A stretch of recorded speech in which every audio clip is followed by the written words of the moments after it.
Welcome back again. It's Tony Robbins. I'm very excited about this session because one of the biggest challenges for people is everybody wants a better quality of life. Everybody wants life to be greater, but almost all of us get stuck at times where something stops us, something prevents us from doing something that we really are capable of doing.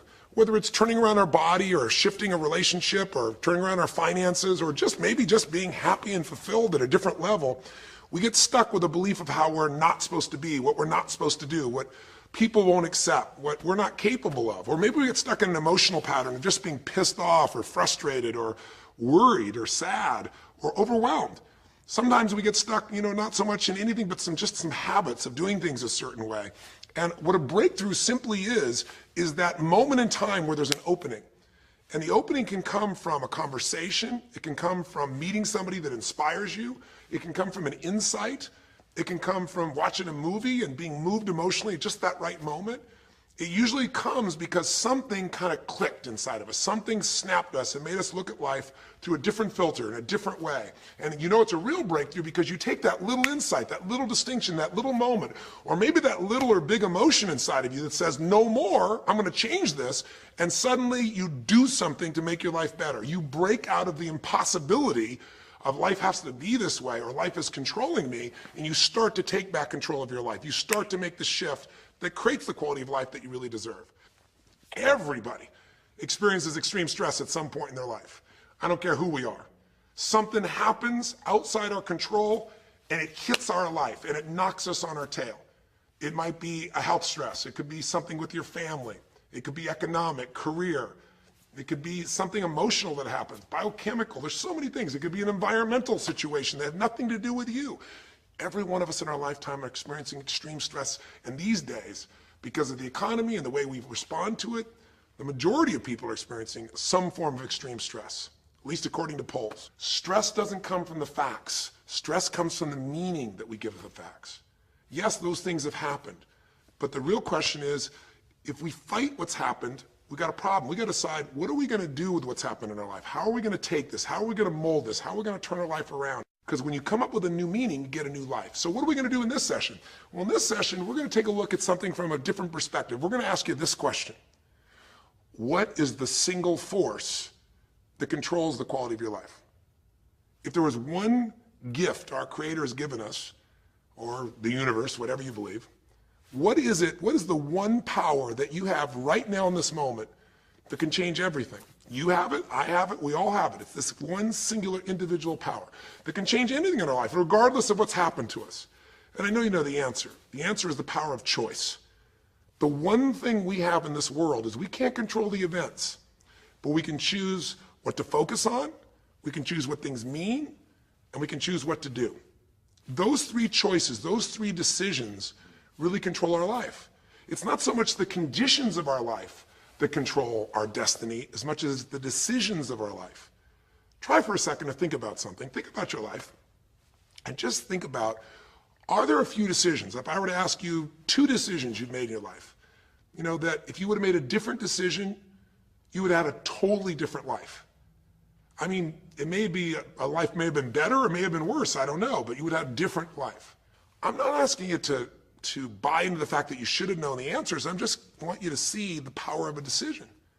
How is your life better today because of a decision you made years ago, not just negative ones? Think about it. Sometimes a little decision changes your whole life. Like you decide one day to go to a certain school, and you go to that school or to go eat someplace, and you bump into the person that becomes the love of your life. Or you meet someone, and you decide as a result of that you're going to become a photographer or a software engineer or a business person or a doctor, a dentist, whatever. They impacted you, but you made the decision, that's what I really want. That's what my life's going to be about. And that decision has affected so much of your life. What you do, how you live your life, how you spend your time, what you earn or don't earn, who you attract into your life, beliefs you have, all come from some of these little decisions. What you decide to eat from your dinner plate each night certainly determines your physical destiny, right? We all know that, at least to a certain extent. I know there's a certain amount that's genetics, but I'm talking about the stuff you and I can control. So decisions equal destiny. It's not our conditions, it's our decisions. So if we want a new life, if we want a new experience, we've got to make new choices. If you don't like the way your career is or your business is, change it. If you don't like your body, change it. You don't like your relationship, change you first, because if you change it, you'll bring you to the next one. Maybe it's time to change it too, but change yourself first. If you want to change anything in your life, you have the choice. So there is no right or wrong. I just want to make you aware in this breakthrough session that everything in our life changes the moment we make a decision. And I mean a real decision. A decision is when you cut off any other possibility and you commit to something with everything you've got and you take action. But the big decisions start with little decisions like, what am I going to focus on? Because whatever you focus on, you're going to feel. If you focus on all the things that have been done to you in your life, of course you're going to feel like hell. If you focus on all the amazing coincidences that have happened, things that maybe they were guided, maybe not, but things happen, and because of that, you met this person that's your best friend, your husband, your wife, or because of that, you have this ability, or because you were there that day, God, you missed an accident. I don't know what it is, but whatever you focus on, you're going to feel. If you focus on people don't care, and you'll look for reasons why they don't care, and evidence they don't care, you'll find it everywhere. If you look for evidence that people are really good people inside, that at some level we all care about each other, you'll find it. Seek and you shall find. The secret is, have you become conscious about your decision making? Because this breakthrough session is, really, you want to change your life, make new choices. New life comes from new choices, but you got to make conscious choices. The people in this particular television special, Melissa and her husband, they really found themselves in a place where they were both making decisions, Melissa and Rick, that were unconscious. When you make decisions about what to focus on and what things mean and what to do, and you're unconscious, you get pretty terrible results usually. Now, we've all done this. I do it still. We all do. But if you want to change your results, you got to become more conscious in your decision making. So think about it. What you focus on, you will feel. Whether it's true or not. You focus on how people don't care, you're going to feel they don't care. Second decision you make is, what do things mean? So you focus on something someone does and you come up with a meaning, and the meaning is, no one loves me. The meaning is they're trying to take advantage of me. Depending on what meaning you come up with, and you get to choose the meaning of anything. For some people, they say, this situation happened with the economy, and what that means is, I'm going broke. Somebody else said, the situation happened with the economy, guess what? That means I'm going to work harder, I'm going to be more creative, it changed everything. Everybody else is going to quit, so we're going to dominate the marketplace. For people to do it. Is this the end right now, or is it the beginning? See, whether it's the end or beginning is your choice. You get to decide, because once you make up a meaning, it's true. If you think that this is the end of a relationship, are you going to treat people the same way as if you think it's the beginning of a relationship? No way. In fact, I tell people, if you want to have a great relationship, think about this. Treat people like you did in the beginning of the relationship, and there won't be an end. In the beginning of the relationship, when somebody says to you, would you take out the trash? What do you say? Of course, take out the trash. You're happy to do anything, right? But after about 6 months or 6 years, you go take them out the trash. You go, what do you mean? What, I look like your janitor? Take out your own trash. The meaning we give things is very different, and so we feel different, and our life is different. In the beginning, you'll do anything for someone. Now you make up a new meaning. Why should I have to do that for them? Little choices, like what to believe about yourself, what to believe about other people, whether this is the end or the beginning, start to affect your whole life. And the third decision we make, we decide what to focus on, most of us unconsciously. We decide what things mean, and the third thing we decide is, what are we going to do? We decide to quit because it's overwhelming. We decide to get strong and focus. We decide we're going to turn it around. We decide to wait and see. Ultimately, your destiny is determined by what you do. So, for example, what do you do if somebody comes to you one day and says, you have a tumor? Again, I've had that experience. I use that as a reference point because I've had a lot of intense experiences in my life, but that was one of the more intense ones for sure. Had many, but that was very intense. You know, first, what do you focus on? Do you focus on it's over? Do you focus on why me? Do you give it a meaning that says, I'm going to die? What do? Do you just go through traditional therapeutic approach? Do you put yourself in the hands of someone else? Do you evaluate this? Do you get a second or third opinion? Your destiny is determined by your decisions. Now, if you're a guy like Lance Armstrong, you focus immediately on, I got to find a solution. The meaning you come up with is, this is the ultimate battle. And what you decide to do is you're going to exhaust every possibility. Now, that doesn't guarantee you're going to succeed, but it's interesting. When you have that kind of a mindset, it shifts you. And Lance Armstrong, I mean, he was told things like, look, You got tumors here in your brain, you got them in your lungs, right? You got obviously in testicles, and you ride a bike for a living. That's pretty tough. But he made it through all of those pieces. Now, am I saying because he made the right choices? I can't tell you that. There's certainly some grace in everything. I think in life, there's three things. There's our ability to choose what we're focused on, to commit, to get a result, to put all our intention and focus into something. There's our ability to do the right things, to have the right strategy, to execute. And then there's some grace. There's what some people call luck, some people call grace. There's if you do the right things over and over again and with total focus, sometimes, you get good fortune that comes your way. And you tend to have more good fortune when you're totally focused and decisive and you take lots of action than if you kind of just sit around and accept things like you don't have a future. But the point of the matter is this guy turned it around. What was he like after he got through this problem? After he had his breakthrough, after he faced cancer, racing against some other guy seemed like nothing by comparison. You're not much of a competitor. I faced death. And he goes on to win Tour de France after Tour de France after Tour de France, breaking every record anyone could ever imagine. What do you do decades ago, half a century ago almost now, and someone says to you, go to the back of the bus, and you're African American? One woman just decided, you know what? You can't take my dignity from me. I can only give that up, and I don't choose to give it up. And I will not go back to the bus. The answer is no. And Rosa Parks changed an entire society because that day she chose to focus on something else. She gave it a different meaning. This is not a command. You do not have control over me. And she decided to fight. And she changed the direction of a country and of many other countries. She started something. We forget that you don't have to be famous to have the ability to change at least your own personal history, to change the direction we go in our life. We have the power to choose, even if you haven't before. You can finally say, no more, I won't put up with that, within myself or from anybody else. And here's what I'm going to do differently. That's where the breakthroughs really start to happen. Now the question is, why do some people stand their ground and make something change versus other people just kind of accept things? Why do some people make bold decisions and other people make decisions that are based on trying to hang on to what they've got? Well, that's a more complex question to answer than we might have in a few minutes in this one session, but it is one that I've spent my life studying, because when you can change your decisions, you can change your life. When you can change the force that controls your decisions, you can change anything in your life. At some level, we have certain beliefs and values. But if I was going to make it simple, I'd say there's two things that determine your choices. The first thing is the state of mind and emotion you're in at that moment. Think about it. Have you ever snapped at somebody and had nothing to do with them? It was just the state you're in, right? You were frustrated, you were pissed off about something, and in that state of mind, whatever they said got interpreted through that state, and you made up a meaning like they were an irritant or they were interrupting you. They weren't. You probably felt bad afterwards. When we get in the wrong state, we make the wrong decisions. When you get in a strong, empowering state, you'll make a better decision. Learning how to direct your state is a big part of what my work is with people, and it's a big part of what I do in my seminars. But the other thing that affects your decisions would be what I would call your story or your blueprint. We all have kind of a story about how our life is supposed to be. It comes from a set of life experiences, interpretations. Some people think life is all about getting theirs. Some people think life is about growing and contributing.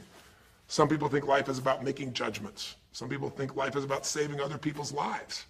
Some people think life is about being successful. Some people think God is the basis of everything, and the way to know God is to go through life in a very specific way with a set of rules, and they follow it.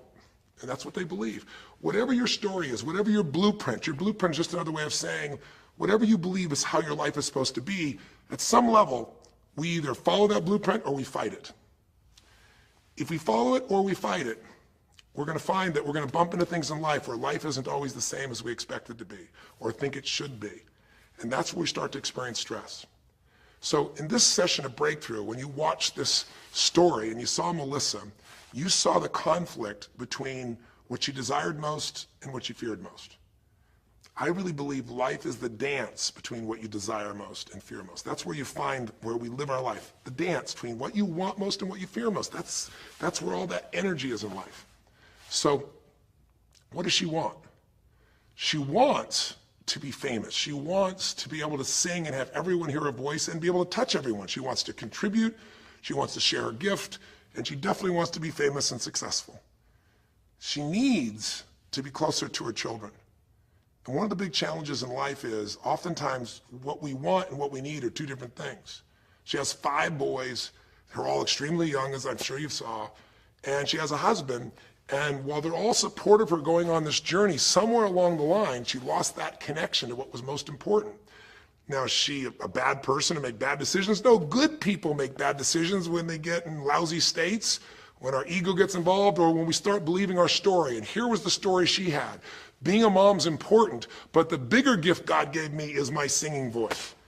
And once we get seduced into a particular story and we start to believe it, it takes a hold of our life and it controls all of our choices. And then pretty soon, bad choice on top of bad choice on top of bad choice starts to affect our life. Can you relate? How many times you've made some choices that you wish like hell you would have made a different decision back then, or that no one ever knows the stupid decisions you made? I know I can relate to that.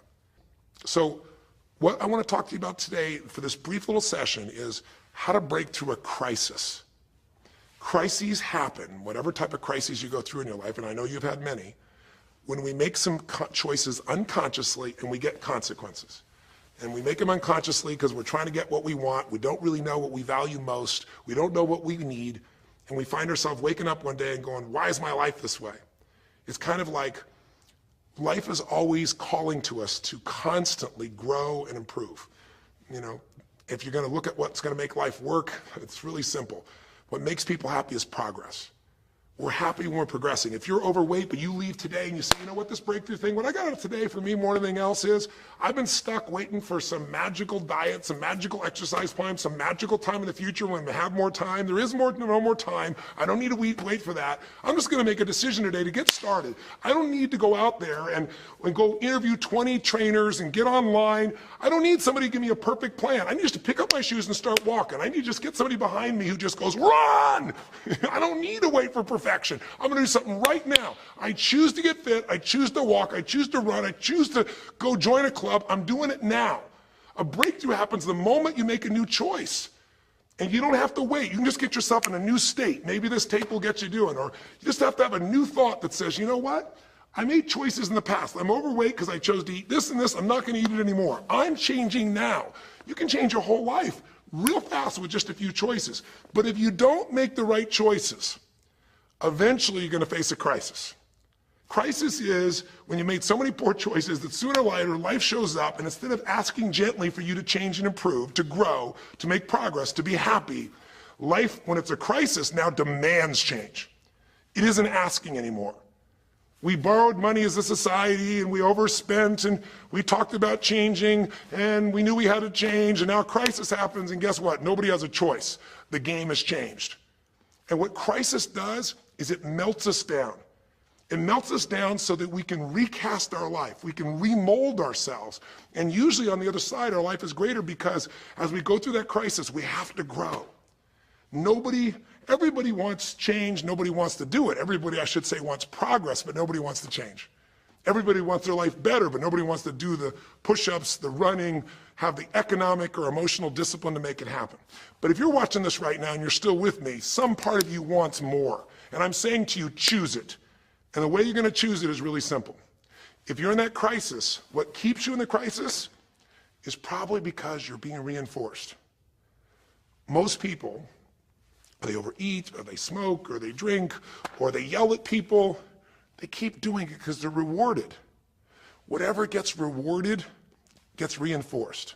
Whatever habit or behavior is reinforced becomes a habit, and then pretty soon, do it long enough, it becomes part of your personality, and pretty soon you think it's who you are, and you just keep living that way.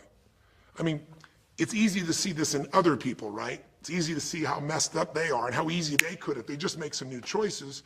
All you got to do is turn on the television, some news program, some entertainment program, and you'll hear detailed descriptions about some person who is a very powerful celebrity who is doing some stupid thing. Why do we see all this stuff on television? Why do we hear about every person you can imagine, from Lindsay Lohan to Britney Spears to all the way back to the old days it was Elvis or Michael Jackson or whoever it is that's in the news today in this stage of life in your country as you're watching this?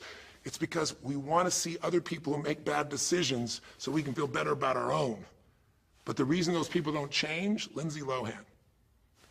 She's got another DUI. She's putting herself at risk. She's putting other people where she could kill someone. If she goes to jail, it's supposed to be 90 days. But here's the consequence. It goes to 2 weeks. And before she even gets out of the jail, she makes a deal for an interview and gets paid $1 million when she gets out for the interview. What do you think the chances of her changing when her bad behavior gets her $1 million, and I don't know if she even makes that for that much time of acting at this stage?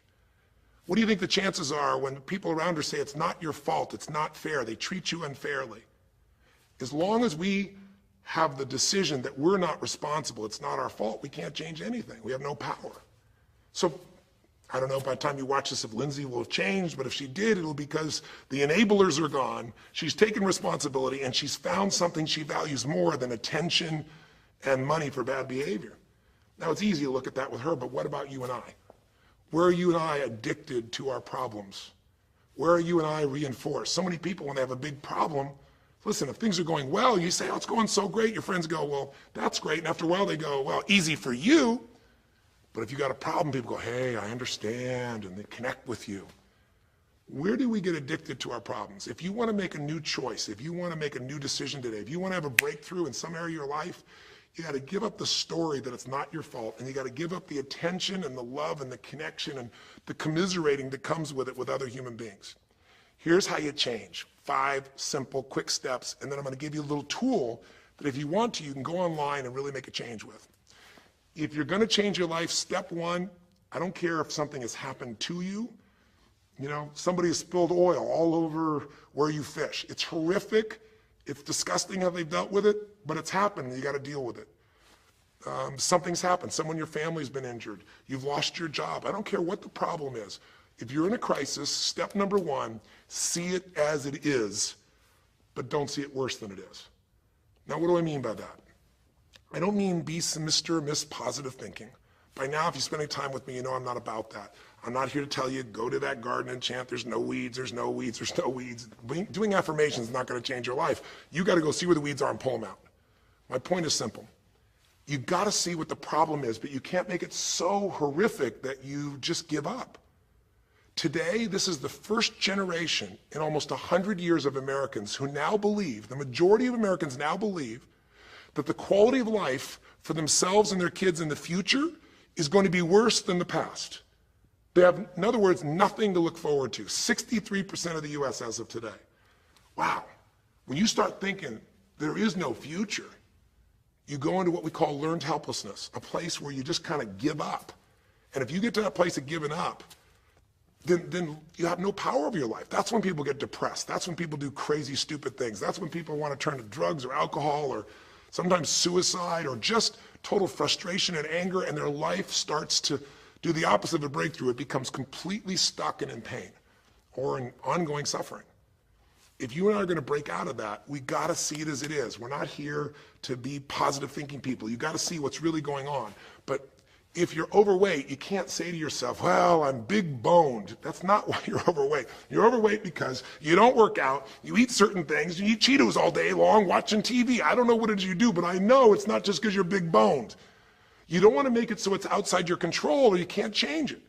So see it as it is, but don't see it worse than it is so that you have no reason to try. Does that make sense? That's the first step. Step 2, get to the real truth and deal with it.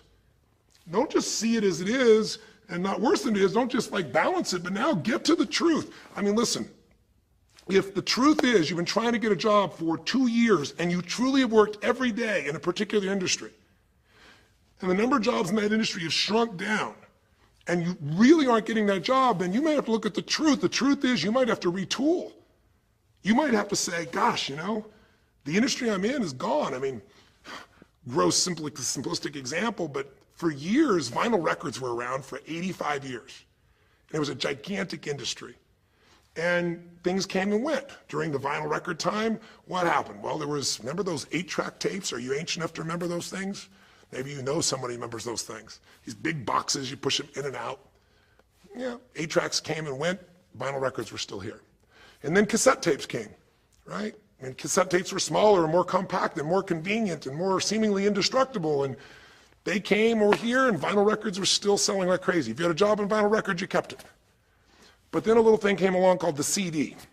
And when that happened, Almost overnight, you saw an entire industry that's been around almost a century was gone. If you were the guy that worked in the vinyl record factory and knew everything about it, it was the second generation, didn't matter. It was over. And now we laugh about a CD, right? Because everything in this digital world you can have instantly. Who wants to put it on a CD? Pretty rare, still available.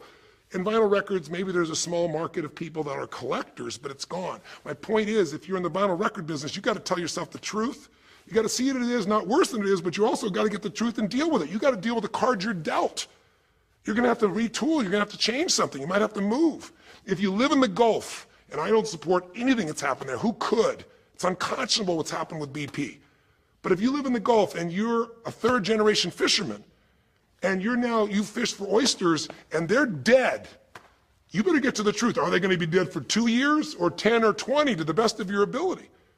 And you might say, well, I can't do anything else. I can't. I'm a third generation. This is all I know. Yes, you can. Get to the truth and deal with it. Deal with the card you're dealt with. You got to deal with it, sure, I'm sure legally. But in the meantime, you got to take care of your family. I'm not saying this off the cuff easy because I've been in those situations where it's impossible, it's unjust, it's wrong, but I still got to deal with it just like you. Am I making sense? It's like, you might say, I've lived here my life. You might have to move. You might have to fish someplace else. You might have to, I know you still got to deal with all the consequences, but you got to take back control of your life. There are unjust things that happen, but you got to take control. Easy for me to say, I'm not sitting in your shoes. I get that. But who hasn't experienced some form of injustice someplace? Who's not dealt with something unfair? Who's not dealt with something that wasn't meant to be unfair, but it affected your entire life, your career, your finances, whatever? You got to tell yourself the truth, and you got to get to those dealing with the reality right now. The longer you wait, the longer the crisis will be. If you're having an economic crisis, got to deal with it. Got to downsize, right size, do whatever it takes. And I say, okay, Tony, well, so far you're telling me don't allow myself to make it so bad I don't try, see it as is, but don't make it worse than it is. And you're telling me get to the truth and deal with it. Well, that's nice, but how do I do that? Maybe the third step, more than just getting the role model, maybe to be more specific, is get a vision first. Get a vision and get strong. That's what I think your third step should be. You first tell yourself the truth. Yes, see it as it is, not worse than it is. Tell yourself the truth and deal with it. But the way to deal with it is say, what am I going to go for? There's got to be a compelling future. I've got to come up with a vision for my life or a vision for my relationship. I've had terrible relationships, nothing's worked. Tell yourself the truth. I've made poor choices, or I've told myself stories and gave myself excuses, or I've not had the courage, whatever it is. Get to the truth. And then get yourself a vision for what you do want. Because you have to have something you're going to move towards. Does that make sense? Without a vision, people perish. It says in a very good book called The Good Book. And I know there are many good books, but that's a good one to take a look at. We need something to go for. We can deal with any problem today as long as there's something that we can look for in the future that we can strive for. It'll give us the emotional and psychological fuel, the juice, to keep moving forward. So you got to come up with a vision, and a way to do that, we'll call that step 4. Get a role model. You might get the vision from a role model. You might get the vision just from coming up with a new idea. But in order to figure out how to go from where you are to where you want to be, to close the gap from where you are to where you want to be, it's best to learn by other people's experience whenever you can. So get a role model, get their strategy, and go to work. Get into action. So I'll give you an example. Years ago, when I was first starting to try to figure out how to build myself financially, I grew up at a time when, just as I was starting to do well, this big recession happened. And I'll remember I was like 29, 30 years old, I think, and maybe 31. And I was doing okay. And then all of a sudden, there were all these business challenges because we went through this severe recession back in those days. And I remember at the time, everybody was downsizing and freaking out. And I thought, you know what? I don't want to just settle for this. I want to find a way to do well. Who's done well in really tough times? And so I started doing my homework. And in those days, you didn't go out and use the internet the way you do today. You couldn't access all that information. We actually went to libraries and did research in traditional ways. I'm ancient enough to remember those days. And I started hearing about this man named Sir John Templeton. Very famous man. He's a man who became a multi-billionaire as an investor. He started with nothing. But what was interesting is when I started to find out about his story, because here's a guy that when he's a young man, he's called Sir John Templeton now. He was actually an American originally. And he wasn't Sir. He came from a very poor family. And he just decided that in his life, He wanted to not only do well financially, he wanted to do so well he could help other people at any level that he wanted. And today, by the way, he's passed, but before he did, he created the Templeton Fund, and he also created a fund that now delivers money, gives money each year at the Templeton Prize to people that do good spiritual works, and it's larger than the Nobel Prize, and it continues to go on. But the guy started with nothing, and here's how he did it. Listen to me now. The reason I look for him as a role model is because he made all his money in the worst of times. He made all his money when people were going through the equivalent of the deepest recession or depression possible. His whole belief was, and this is different than almost anybody else you see around you, was pessimism was the secret to success. That what he wanted to do was make money when people were most pessimistic. Because when people are optimistic, they want you to pay for their house a huge sum of money. But as they start getting more and more pessimistic, where pretty soon they think they can never, the house is the worst thing to have, they'll virtually give you the house. They'll virtually give you the business. And so he made all his money starting in World War II. When the war broke out, when Hitler invaded over in Europe, he took all the money he had and borrowed a total money of $10,000, a total amount. He bought with $10,000 every stock on the New York Stock Exchange that was $1 or less that he thought might be useful, including some companies that looked like they're going to be bankrupt. But he did it when people were the most pessimistic. Because if you recall, it looked like Hitler was going to take over. It didn't look like we were all going to be the winners. It looked like Hitler was going to dominate. And when people were that scared, they would give up anything they had just to get a little bit back. And so he bought all this stock that eventually made him a multi-billionaire. He became a billionaire because after things changed, after the war, just 5 years later, and the economy started to surge, everything changed for him. Where do you think he invested next after World War II? Where was a country that was pummeled, that was down, the factories were basically turned into mud? Japan. You could buy things for pennies in Japan that would have cost you hundreds of thousands of dollars before, and he did. When everyone was most pessimistic, he went and did well. And then he sold when the 80s surged and when everybody thought Japan was the greatest country on earth and had the biggest businesses, he sold and made his maximum profit when people were overly optimistic. He did the same thing down in South America when inflation went crazy. This man spent his entire life basically having a strategy of how to succeed when everybody else was scared. I tell you that because he's a role model. What he did, how he did it, it's all in writing, it's crystal clear. You could do the same. But you won't be able to do it when you're telling yourself the sky is falling and it's over. When you see it worse than it is, you'll just give up. You won't do it if you don't tell yourself the truth is, you know what, this system isn't working. I got to do something. I got to change my finances. I got to change my job. I got to reach. If you don't tell yourself the truth and deal with the truth, the real truth, nothing's going to happen. You won't ever even think about a guy like John Templeton if you don't have a vision that says, I don't care how the environment is, I'm going to find a way to do well. And you won't do well unless you get a strategy based on a role model who's really done it. My whole thing is this: if anybody has something you want, they aren't lucky. They did something. If you model them, if you take similar steps, you can produce a similar result. Make sense? And then finally, the fifth step, look, if you're in a situation where you see it as is, but not worse than it is, if you've told yourself the truth and you dealt the cards you're dealt with and just decided you're going to change it and you're willing to do what's necessary, if you put yourself in a place where you got a new vision and you gotten yourself strong, if you got a role model and you got some strategy and you got yourself into action, step 5 is give much more than you expect to receive. Simple as that sounds, if you find a way to meet people's needs in business, in an intimate relationship, meeting your kids' needs, anybody's needs, the whole game changes. What happened here when all of a sudden, you know, Melissa finds herself coming home and all of a sudden she finds out that while she's gone, her kids now don't want to talk to her boys, her husband has had an affair. Well, none of that could change if she would have just said, you know what, my whole life is over, I'm done. And oh, by the way, I've just lost my career too because while I'm busy trying to deal with my family, I didn't finish the record, so I lose my record deal. And oh, by the way, we don't have any financial stability, now we're losing our house.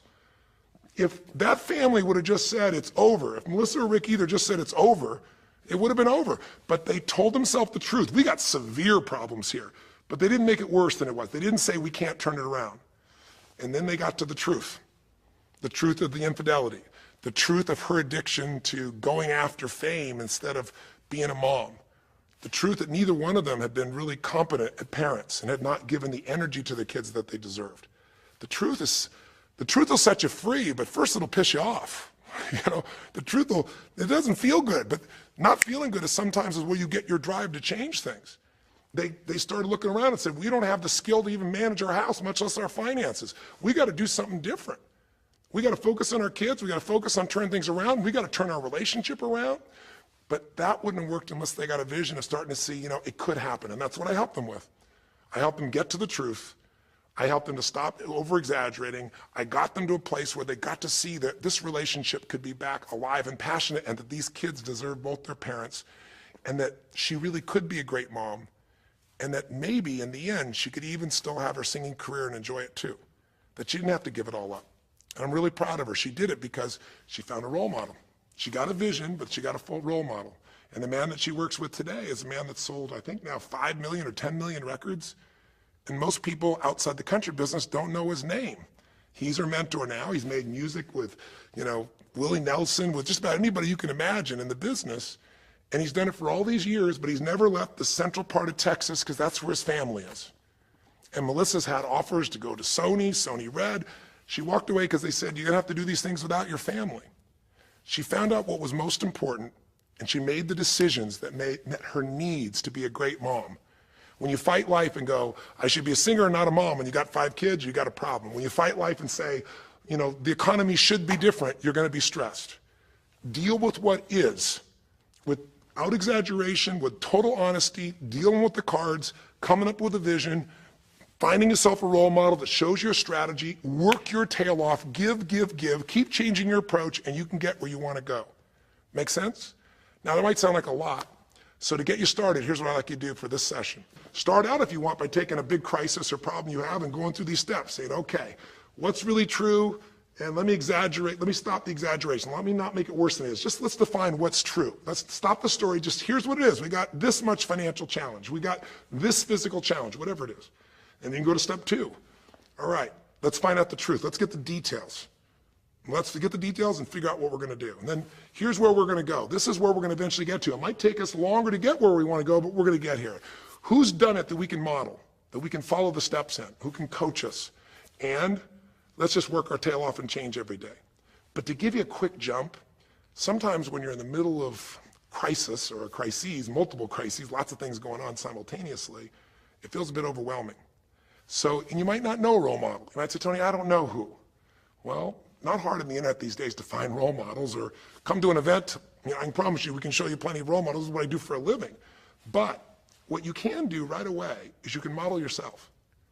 Think about it.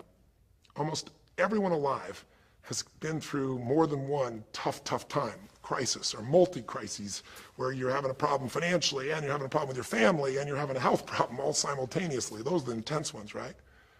But if you're standing still today, most of us have found a way to get through it. And if you don't, you know someone who went through a tough time, a grandmother, an aunt, an uncle, somebody. The greatest way to make that change happen, when you break out of break through, you break out of a problem, you break out of a crisis, is model yourself. So we have 5 questions when you click on this link. And you can do it by video so you can see yourself and you can share it with other people, or you can type in the answer.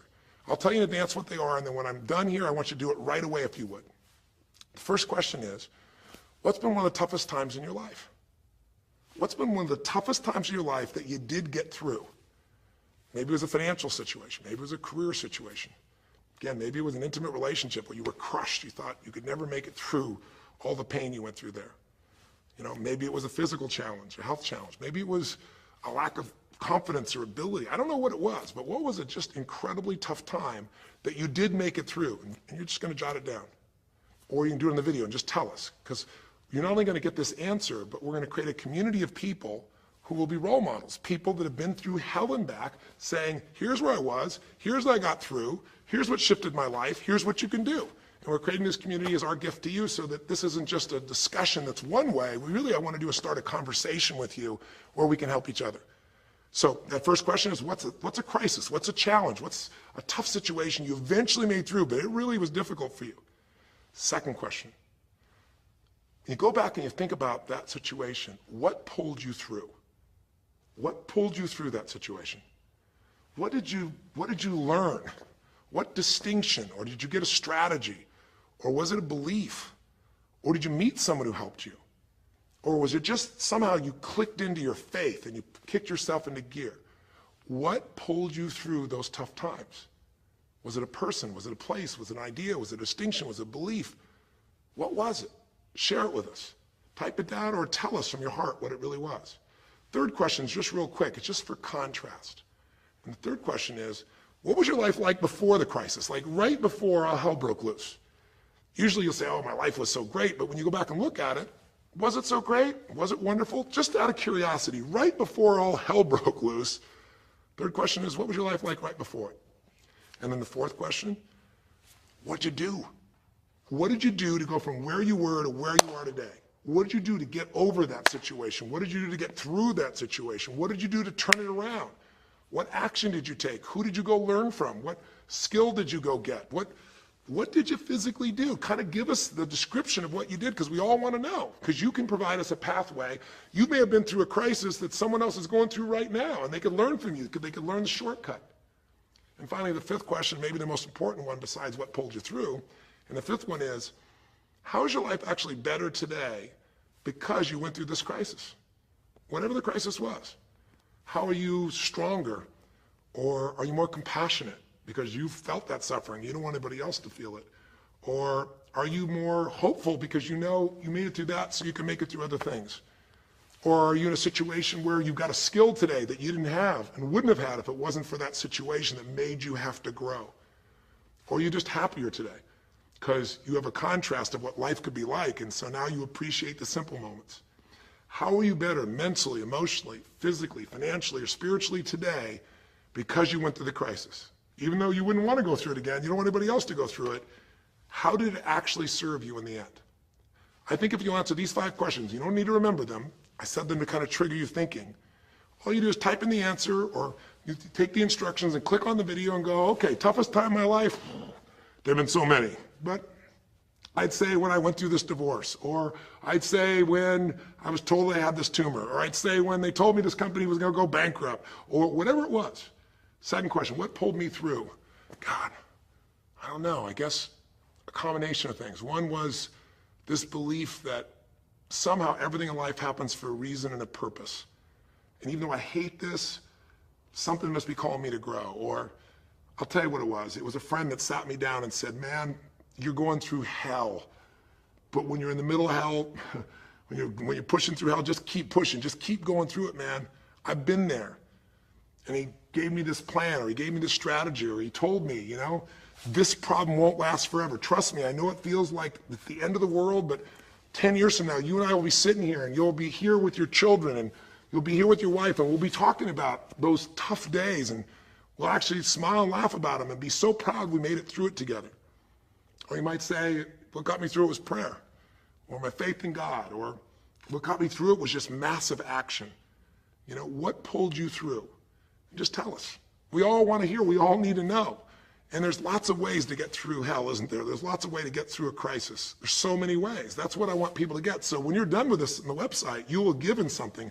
Because a community is not just a place you go get stuff, right? It's a place you give. And the more, you know, authentic you can be and honest from your heart, the more other people will see and be touched. You know, what was it like before? Oh my God, I was on top of the mountain.